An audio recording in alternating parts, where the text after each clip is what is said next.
Because when I was trying to get 22 people into the school, it was like, how am I going to do that? When it's like, who's the next person? I was like, oh, that's really easy. And I just kept doing that. I just kept doing who's next, who's next, who's next, who's next. I did that with several people. So it's not like at any cost I needed to get people in here and get their money. It wasn't about that. It was not taken away from any of the fundamentals, but it was like, let me go out, let me be of service, let me be a stand for people who I think would benefit from being in the room and benefit others in the room.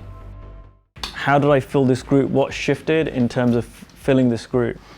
And I'll give you a couple of things that were helpful for me, right? And some of it was reminders, some of it was new discoveries. One of the things that Steve had told me for years, Steve Chandler, year after year, and how many of you, by the way, are filling a group or looking to fill a group? Right, so it's kind of more than half the room. So this is useful. One of the things he reminded me of was you don't need to worry about filling the group. The only thing you need to be concerned about is the next person. That was so helpful for me.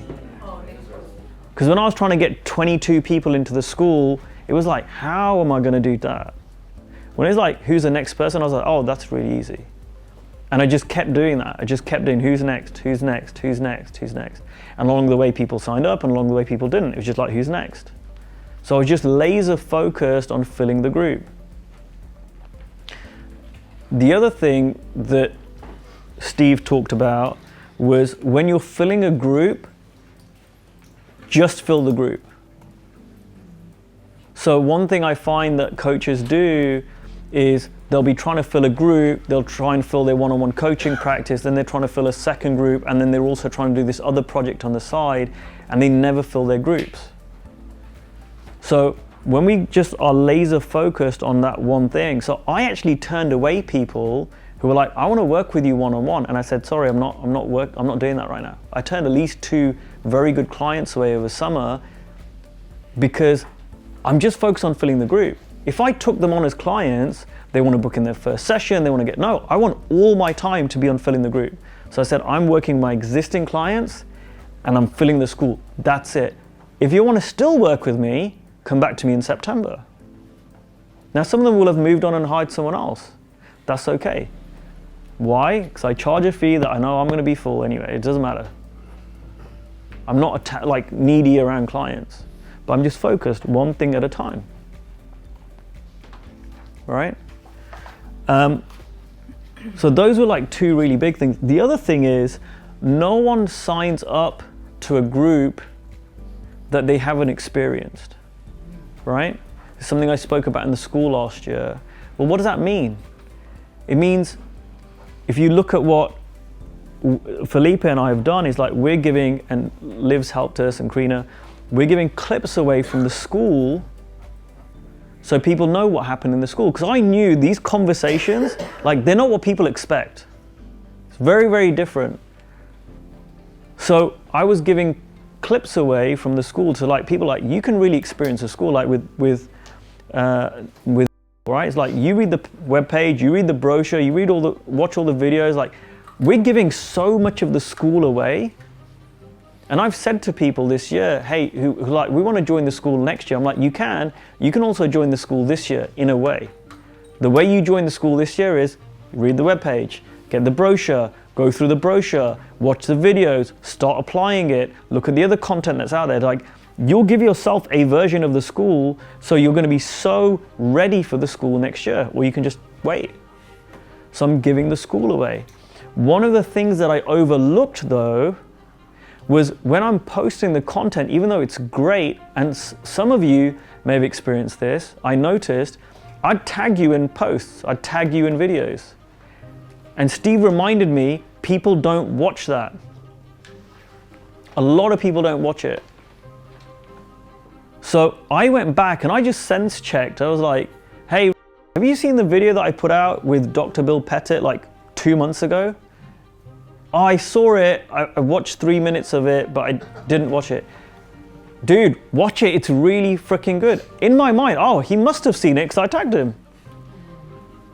I just was assuming.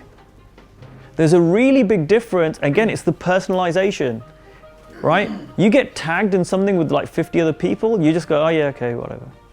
Someone sends that to you, hey, watch this one, it's really, really good. I think you're gonna like it.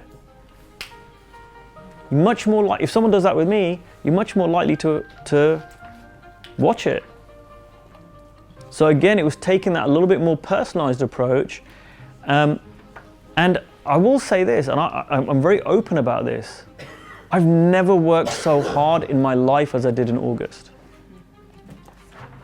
I never worked so hard in my life as I have in August.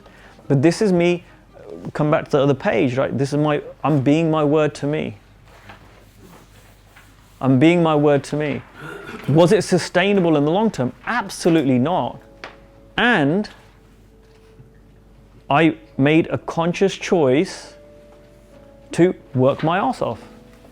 And if I hadn't done that, there's no way I could have created what I created. I was up till 1 o'clock in the morning, several nights in a row, filling the school, sending out messages.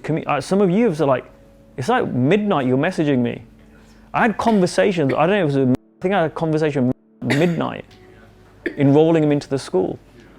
And I had this thing every day, I'm gonna enroll one person in the school. It's midnight, I haven't enrolled someone, right? See, call him. I ain't gonna sleep here, I'm getting my one person. And I did. And it wasn't from pushy sales, it was from love.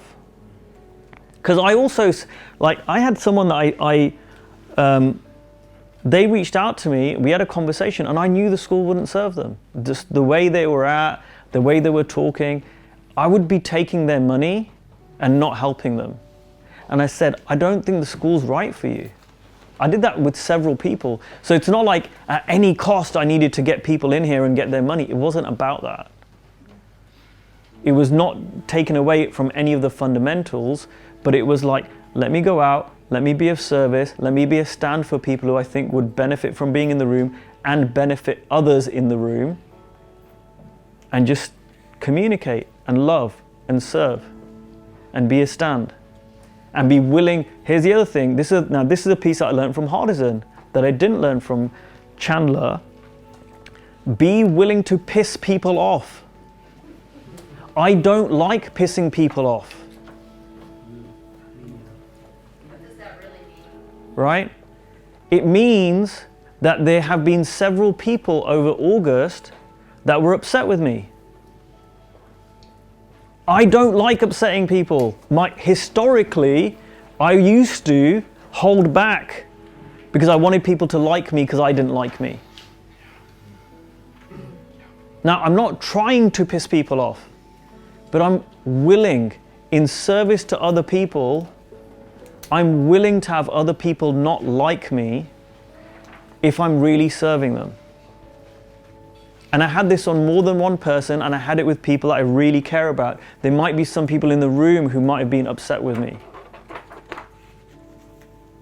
And I was willing to do that in service, not because I'm trying to fill a school, but in service. And I found that when I made that shift, there were several people who joined the school that would not have joined the school, and this weekend have thanked me for being a stand for them, right? Yeah, there are people who are so attached to their worldview, the way they will make you out to be wrong and this and that, like, who are you to say this or say that, or to love me, right? And I want to sit in the possibility that I'm gorgeously lovable even when they don't know it. I want to sit in the possibility that anyone can hear what I have to say. And there's a part of them that does. And that I can reach them. And when I've been that, that's what's occurred.